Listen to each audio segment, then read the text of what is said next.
Hello. So I spent some time reflecting today, these past few hours. I'm writing this essay. I want to go over some of my ideas about the importance of aesthetics, and, just how we do everything, how we organize, how we come together as individuals to form a community.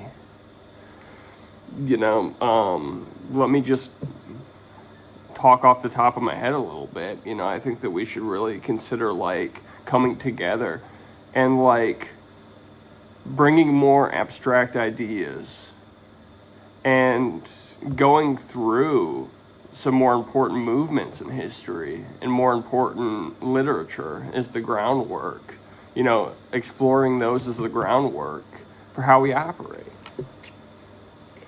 So let's go through this essay really quick. It should just be good to go right through it.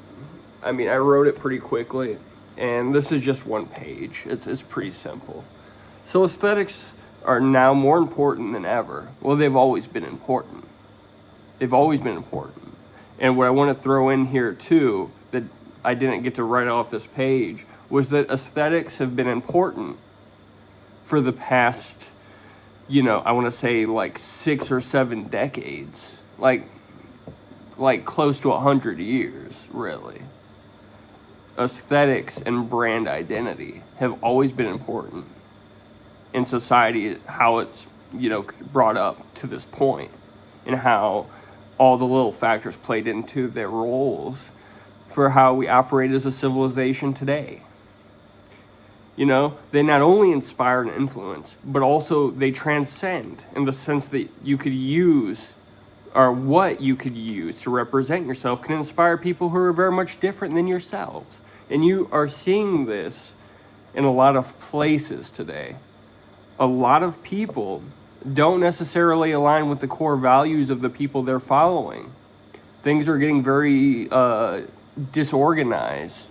And people are following people and being inspired by people who are very much different than themselves. And this is happening on all sides of discourse and thought online. And this is the case for all media. There's no one safe from inspiring the opposite crowd of which you reside. Now, I wanted to put that in just as the background. But, I still think that aesthetics are important for every movement. And culturally speaking, every movement has aesthetic identity. In the creation of a movement, you must establish philosophical and aesthetic cores to inspire the people, to tie together a gravity to bring the people in. I believe the framing of identity currently oversimplifies to subgroups, which creates division, when we should start with an aesthetic identity and branch out. I think people are much more complex and should be judged based off of their actions, which could even be considered spiritually detrimental, like alienation, hate, harming others, and bringing destruction towards people and the environment. Now, what I really meant with that last statement is that I think that people don't necessarily reflect on this. There are a lot of people in society right now who like to hate on subgroups and talk negatively about subgroups and how these people are inherently bad. I think that racism and homophobia and transphobia just don't work from this philosophical standpoint. And, I really want to build my case going forward. I don't see them as people to be afraid of. I think that, these people who are in marginalized communities, generally speaking, are good for the health of a general society.